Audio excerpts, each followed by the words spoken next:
ನಾಡಿನಾದ್ಯಂತ ಅವರು ಕೈಗೊಂಡ ಕಾರ್ಯಗಳಿದ್ದಾವಲ್ಲ, ಯಾವ ಸರ್ಕಾರವೂ ಕೂಡ ಮಾಡೋಕ್ಕಾಗದೇ ಇರತಕ್ಕಂಥ ಅನೇಕ ಮಹತ್ತರವಾದ ಕಾರ್ಯಕ್ರಮಗಳನ್ನು ಅವರ ಧರ್ಮಸ್ಥಳದ ಮುಖಾಂತರ ಇವತ್ತು ನಾಡಿಗೆ ಕೊಡುಗೆಯಾಗಿ ಕೊಟ್ಟಿದ್ದಾರೆ. ಅದು ಶಿಕ್ಷಣ ಕ್ಷೇತ್ರ ಇರ್ಬೋದು, ಆರೋಗ್ಯ ಕ್ಷೇತ್ರ ಇರ್ಬೋದು. ಇವತ್ತು ಲಕ್ಷಾಂತರ ಮಹಿಳೆಯರ ಕುಟುಂಬಕ್ಕೆ ಇವತ್ತು ದಾರಿದೀಪವಾಗಿದ್ದಾರೆ. ಇವತ್ತು ಅವರ ಬಾಳಿನ ಅವರ ಮನೆಯನ್ನು ನಡೆಸ್ತಕ್ಕಂಥ ಸರ್ವಶಕ್ತಿಯನ್ನು ಒಬ್ಬ ಮಹಿಳೆ ಸ್ವಾವಲಂಬಿಯಾಗಿ ಬದುಕುವುದು ಹೇಗೆ ಎಂಬುದನ್ನು ಧರ್ಮಸ್ಥಳ ಗ್ರಾಮೋದ್ಯೋಗ ಸಮಿತಿಯ ವತಿಯಿಂದ ಇವತ್ತು ಅವರಿಗೆ ಕಲಿಸಿಕೊಟ್ಟಿದ್ದಾರೆ. ಅದರಂತೆ ಅವರು ಬಾಳು ಕೂಡ ಬೆಳಕಾಗಿರ್ತಕ್ಕಂಥದ್ದು. ಇವತ್ತು ಕೆರೆಗಳ ಪುನರುಜ್ಜೀವನ ಇರ್ಬೋದು. ಇವತ್ತು ಕೆರೆಗಳ ಇಡೀ ಕರ್ನಾಟಕ ರಾಜ್ಯದಲ್ಲಿ ಕೆರೆಗಳ ಪುನಶ್ಚೇತವನ್ನು ಮಾಡಿರ್ತಕ್ಕಂಥದ್ದಲ್ಲಿ ಇವತ್ತು ಪ್ರಪಂಚದಾದ್ಯಂತ ಅವರಿಗೆ ಶ್ಲಾಘನೆಯನ್ನು ಕೊಟ್ಟಿದ್ದಾರೆ.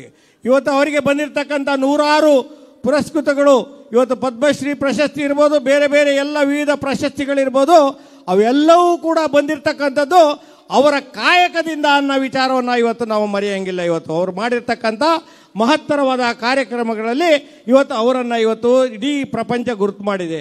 ಅದೇ ರೀತಿ ನಮಗೆಲ್ಲರಿಗೂ ಕೂಡ ಅವರ ಒಂದು ಆರಾಧ್ಯ ದೈವ ಅವರು. ಅವರ ಆರಾಧ್ಯ ದೈವ, ನಡೆದಾಡುವ ದೇವರು. ಅವರ ಆಶೀರ್ವಾದವನ್ನು ಪಡೆಯೋದಕ್ಕೆ ತಾವೆಲ್ಲರೂ ಕೂಡ ಅತ್ಯಂತ ಕಾತುರದಿಂದ ಇವತ್ತು ಕುಳಿತಿರ್ತಕ್ಕಂಥ ಸಂದರ್ಭದಲ್ಲಿ ಇವತ್ತು ನಾವು ಒಂದು ವಿಚಾರವನ್ನು ಹೇಳೋಕ್ಕೆ, ಇವತ್ತು ಕುಮಾರಸ್ವಾಮಿಯವರು ಇರ್ಬೋದು, ದೇವೇಗೌಡರು ಇರ್ಬೋದು, ಅವರು ಈ ಶ್ರೀ ಕ್ಷೇತ್ರದ ಒಬ್ಬ ಸಾಮಾನ್ಯ ಭಕ್ತರು, ಅನನ್ಯ ಭಕ್ತರು. ಈ ಕ್ಷೇತ್ರದ ಬಗ್ಗೆ ಅಪಾರವಾದ ನಂಬಿಕೆಯನ್ನು ಇಟ್ಟುಕೊಂಡಿರ್ತಕ್ಕಂಥ ಯಾರಾದರೂ ಒಬ್ಬರು ಇದ್ದರೆ ಅದು ಮಾನ್ಯ ದೇವೇಗೌಡರು, ಕುಮಾರಸ್ವಾಮಿಯವರು ನನ್ನ ಈ ಸಂದರ್ಭದಲ್ಲಿ ನಾನು ಅತ್ಯಂತ ಅಭಿಮಾನದಿಂದ ಈ ಸಂದರ್ಭದಲ್ಲಿ ಹೇಳ್ತೇನೆ. ಹಾಗಾಗಿ ಅವರ ಕರೆಯಂತೆ ನಾವೆಲ್ಲ ಇಲ್ಲಿ ಕೂಡ ಸೇರಿದ್ದೇವೆ. ಇವತ್ತು ಧರ್ಮಸ್ಥಳಕ್ಕೆ ಯಾರೇ ಕಳಂಕ ತರ್ತಕ್ಕಂಥ ಸಮಾಜಘಾತಕ ಶಕ್ತಿಗಳು ಅವರು ಯಾರು ಇದ್ದಾರೆ, ಅವರು ಇವತ್ತು ಧರ್ಮಸ್ಥಳಕ್ಕೆ ಕಳಂಕ ತರ್ತಕ್ಕಂಥ ಕೆಲಸವನ್ನು ಮಾಡೋಕ್ಕೆ ಹೊರಟಿದ್ದಾರೆ. ಅವ್ರಿಗೆ ಯಾವ ಕಾರಣಕ್ಕೂ ನಾವು ಬಿಡೋದಿಲ್ಲ. ನಾವೆಲ್ಲ ಅಸಂಖ್ಯಾತ ಜನ ಇವತ್ತು ಮಾನ್ಯ ವೀರೇಂದ್ರ ಕಾವಂದ್ರೆ ನಿಮ್ಮ ಜೊತೆ ನಾವಿದ್ದೇವೆ, ಧರ್ಮಸ್ಥಳದ ಜೊತೆ ನಾವಿದ್ದೇವೆ ಅನ್ನೋ ಕೇಳೋಕ್ಕೋಸ್ಕರ ನಾವು ಇಲ್ಲಿ ಬಂದಿದ್ದೇವೆ. ಹಾಗಾಗಿ ನಾವು ಇವತ್ತು ಹೆಚ್ಚು ಮಾತಾಡೋಕೆ ಹೋಗೋದಿಲ್ಲ. ನಾವು ನೈತಿಕವಾಗಿ ನಿಮ್ಮ ಜೊತೆ ಇದ್ದೇವೆ. ಧರ್ಮ ಯಾವತ್ತು ಉಳಿಯುತ್ತದೆ, ಸತ್ಯ ಗೆದ್ದೇ ಗೆಲ್ತದೆ. ಆ ಕಾಲ ಸನ್ನಿಹಿತವಾಗಿದೆ. ಇವತ್ತು ಸರ್ಕಾರಕ್ಕೆ ಒಂದು ಮಾತು ಹೇಳ್ತೀನಿ. ನೀವೇ ಹೇಳಿದ್ದೀರಿ ಷಡ್ಯಂತ್ರ ಇದೆ ಅಂತೇಳಿ. ಷಡ್ಯಂತ್ರ ಇದೆ ಅಂದಮೇಲೆ ಆ ಷಡ್ಯಂತ್ರವನ್ನು ಭೇದಿಸಿ ಯಾರು ಈ ಷಡ್ಯಂತ್ರಕ್ಕೆ ಕಾರಣ ಆಗಿದ್ದಾರೆ ಅನ್ನೋ ವಿಚಾರವನ್ನು ಆಚೆ ತರಬೇಕಾದಂಥ ಧರ್ಮ ಇದೆ, ಕರ್ತವ್ಯ ಇದೆ.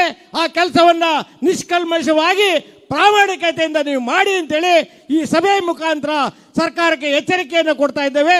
ದಯಮಾಡಿ ಕಾಲ ಜಾಸ್ತಿ ಇಲ್ಲೇ ಇರೋದ್ರಿಂದ ಇವತ್ತು ನಾವು ಕಾವಂದ್ರ ಆಶೀರ್ವಾದವನ್ನು ತಾವೆಲ್ಲರೂ ಕೂಡ ಪಡಿಬೇಕಾದ್ರಿಂದ ಮಾನ್ಯ ನಿಖಿಲ್ ಕುಮಾರಸ್ವಾಮಿಯವರು ಈ ಸಭೆಯನ್ನು ಉದ್ದೇಶಿಸಿ ಒಂದೆರಡು ಮಾತಾಡಬೇಕು ಅಂತೇಳಿ ನಿಮ್ಮೆಲ್ಲರ ಪರವಾಗಿ ನಾನು ಅತ್ಯಂತ ಕಳಕಳಿಯಿಂದ